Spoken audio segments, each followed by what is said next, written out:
નમસ્કાર દર્શક મિત્રો, સંદેશના ડિજિટલ પ્લેટફોર્મમાં હું સુભાષ તમારું સ્વાગત કરું છું। મેઘા તું કેમ રિસાયો અને આભે તારા વિરામ, મેઘા તું કેમ રિસાયો આભે તારા વિરામ, પ્યાસી ધરતી રાહ જોવે અને મુખે તારું નામ। ચોમાસાની મોસમ અને આકાશમાં કાળા ડિબાંગ વાદળોની રાહ જોઈ રહેલા ગુજરાતીઓ માટે હાલ એક ચિંતાજનક સમાચાર સામે આવી રહ્યા છે। સમાચારમાં એવું છે કે જે મેઘરાજાની આતુરતાથી રાહ જોવાઈ રહી હતી તે મેઘરાજાએ જાણે અચાનક જ મુખ ફેરવી લીધું હોય તેવો ઘાટ સર્જાયો છે।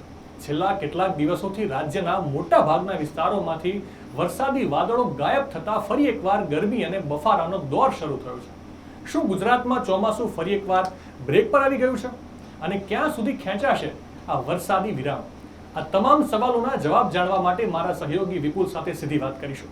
વિપુલ, મારો સૌથી પહેલો સવાલ એ છે કે સમગ્ર રાજ્યમાં હાલમાં વરસાદની ટકાવારી કેટલી છે? જી સુભાષ, જે રીતે કહી શકાય કે જૂન અને જુલાઈમાં ખેડૂતોની અને લોકોની લાગણી હતી એ પ્રમાણેનો વરસાદ વરસ્યો નથી। આપણે જણાવી દઈએ કે જૂન તો એકદમ કોરો રહ્યો હતો। જુલાઈમાં શરૂઆતના એક અઠવાડિયા ગાળામાં ગુજરાતના વિવિધ વિભાગોમાં વરસાદ પડ્યો તો ખાસ કરીને દક્ષિણ ગુજરાતમાં સૌથી વધારે વરસાદ પડ્યો, પરંતુ ઉત્તર ગુજરાત છે હજુ પણ કોરું છે, કચ્છ હજુ પણ કોરો વિસ્તાર છે, સૌરાષ્ટ્ર કેટલાક જિલ્લાઓ છે તે પણ કોરો છે। હું આપને જણાવી દઉં કે ગુજરાતમાં આ જુલાઈ મહિનામાં અને જૂન મહિનાની વાત કરીએ તો માત્ર 24% વરસાદ નોંધાયો છે। આખા ગુજરાતની જો વાત કરીએ તો 24% વરસાદ, જે ભૂતકાળના વર્ષો કરતાં બહુ જ ઓછો વરસાદ છે। એમાં વાત કરીએ તો કચ્છમાં માત્ર 9.60 મિલીમીટર વરસાદ છે, એટલે કે 1.92% વરસાદ। સૌરાષ્ટ્રમાં 210.44 મિલીમીટર એટલે કે 27.61% વરસાદ પડ્યો છે। જ્યારે બીજી તરફ વાત કરીએ ઉત્તર ગુજરાતની તો ઉત્તર ગુજરાતમાં 102.93 મિલીમીટર એટલે કે માત્ર 14.9% વરસાદ પડ્યો છે। અને પૂર્વ અને મધ્ય ગુજરાતમાં અત્યાર સુધી 141.74 મિલીમીટર વરસાદ એટલે કે 17% વરસાદ પડ્યો છે। સૌથી વધારે વરસાદ દક્ષિણ ગુજરાતમાં અત્યારના સમય સુધી પડ્યો છે, 535.4 મિલીમીટર એટલે કે 34% વરસાદ। અને આમ જોવા જઈએ તો જુલાઈમાં પણ અત્યાર સુધીનો જે આંકડા છે તે મુજબ રાહત થાય એવા કોઈ આંકડા નથી। સુભાષ, વિપુલ, અચાનક જ રાજ્યભરમાંથી વરસાદી વાદળો જે છે ગાયબ થઈ ગયા છે, તો આગામી સમયમાં વરસાદની સ્થિતિ રાજ્યમાં શું રહેવાની છે અને આ વરસાદ જે ખેંચાયો છે એનું કારણ શું છે? જી બિલકુલ સુભાષ, આ ખૂબ જ ગંભીર મુદ્દો છે। ગુજરાતના નાગરિકો, આખા દેશના નાગરિકો આ બાબતે ચિંતા છે, સરકારને પણ ચિંતા છે। અને આ બાબતે જ મેં જાણીતા હવામાનશાસ્ત્રી પરેશભાઈ ગોસ્વામી સાથે વાત કરી અને આવો પરેશભાઈ ગોસ્વામી શું કહે છે, આ વરસાદ કેમ ખેંચાયો, ક્યારે વરસાદનું આગમન થશે, ખેડૂતોએ શું ધ્યાન રાખવાની જરૂર છે, આ તમામ જે તમારા મનના સવાલો છે, ખેડૂતના મનમાં સવાલો છે, આપણે પરેશભાઈ પાસેથી સાંભળીએ। જો ગુજરાતની અંદર વરસાદને આમ જોવા જઈએ તો અલનીનોને કારણે અત્યારે વરસાદમાં ક્યાંક ને ક્યાંક અનિયમિતતા જોવા મળી રહી છે, પણ હવે 15 થી 20 તારીખ વચ્ચે રાજ્યની અંદર છૂટાછવાયા હળવાથી મધ્યમ ઝાપટાઓની શરૂઆત થશે અને એ પછી જુલાઈ મહિનાનું જે છેલ્લું અઠવાડિયું હશે એમાં પણ ખાસ કરીને 25 જુલાઈ થી લઈ અને 31 જુલાઈ વચ્ચે રાજ્યની અંદર સાર્વત્રિક અને સારા વરસાદનો રાઉન્ડ આવે તેવી સંભાવનાઓ છે। એટલે જુલાઈ મહિનાની અંદર 2 રાઉન્ડ છે, 15 થી 20 જુલાઈમાં અને 1 જુલાઈના છેલ્લા અઠવાડિયામાં, એમ 2 રાઉન્ડની અંદર હવે વરસાદની શરૂઆત થઈ શકે છે। ઓકે સાહેબ, અત્યાર સુધી આમ તો જૂન 20 કે 15 આપણે ગુજરાતમાં ચોમાસાનું આગમન થાય અને આજે 1 મહિનો થવા આવશે સાહેબ, તો આપની દ્રષ્ટિએ કેવું રહ્યું આટલો સમય? ઓછો છે સામાન્ય રીતે જોવા જઈએ ને તો આ વર્ષે અત્યાર સુધી જૂન અને જુલાઈ બંને નબળા રહ્યા ગણાય। એનું કારણ છે કે જૂન મહિનામાં તો સંપૂર્ણપણે આપણે વરસાદની ખેંચ અનુભવી છે અને જુલાઈ મહિનામાં પણ આમ જોવા જઈએ તો 75 થી 80% વિસ્તારમાં વરસાદ થયો। હજુ પણ 20 થી 25% વિસ્તાર એવા છે કે જ્યાં વાવણી લાયક વરસાદ પણ જોવા નથી મળ્યો। એટલે જૂન અને જુલાઈ બંનેની અંદર જે વરસાદની ખેંચ અનુભવી રહ્યા છે ને આ પણ એક પ્રકારે અલનીનોની ઇફેક્ટ છે। જે વર્ષે પણ અલનીનો સક્રિય થાય છે એ વર્ષે આ હવામાનમાં અનબેલેન્સતા જોવા મળતી જ હોય છે અને એ જ અત્યારે જોઈ રહ્યા છે।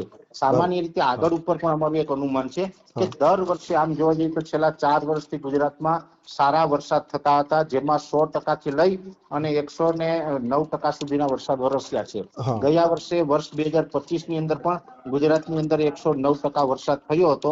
આ વર્ષે વરસાદનું પ્રમાણ ઓછું રહેશે, એટલે લગભગ વર્ષ પૂરું થશે ત્યાં સુધીમાં 90 થી લઈને 93% આસપાસ એવરેજ ગુજરાતની અંદર વરસાદ જોવા મળે તેવી સંભાવનાઓ છે। ઓકે સર, હવે જે આપણા જે ચોમાસાના 4 મહિના ગણાય છે એમાંથી એક મહિનો પૂરો થયો છે અને આપણે હવે આગળના કયા મહિનામાં આપણને લાગે છે કે અલ નીનોની અસર થોડી ઓછી થશે કે નહીં, જો અલનીનોની અસર છે આ વર્ષે ઓછી નથી થવાની. અલનીનો ખૂબ સ્ટ્રોંગ છે, એટલે અલનીનોની અસર તો યથાવત રહેવાની છે. હા પણ આઈઓડી એટલે કે ઇન્ડિયન ઓશન ડેપોલ, ઇન્ડિયન ઓશન ડેપોલ છે એ પોઝિટિવ ફેઝમાં હવે આવતો જશે, જેને કારણે આપણે ગુજરાત રાજ્યને વરસાદનો લાભ મળશે.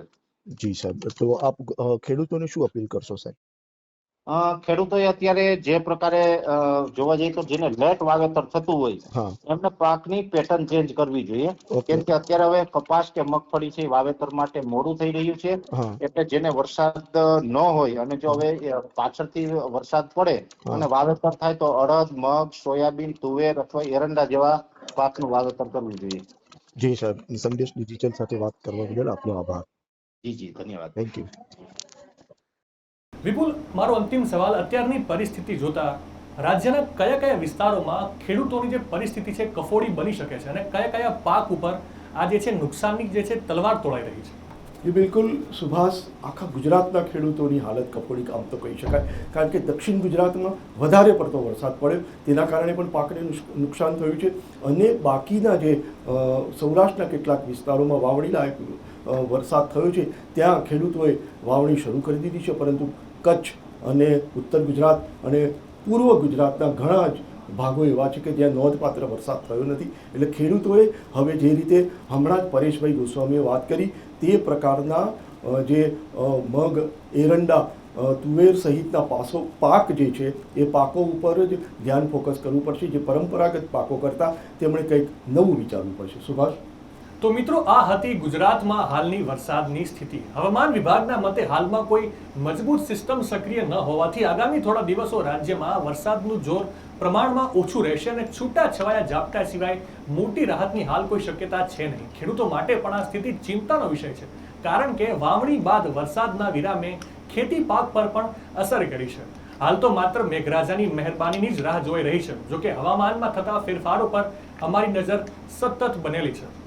આભમાં ઝબકે વીજળી ને ધરતી ગાજે ઘોર, આભમાં ઝબકે વીજળી ને ધરતી ગાજે ઘોર, મેઘરાજા મહેર કરો, જલ વરસાવો ચહુકોર. અત્યારે બસ આટલું જ. દેશ દુનિયાની તમામ અપડેટ માટે આપ જોડાયેલા રહેજો સંદેશ ડિજિટલ સાથે.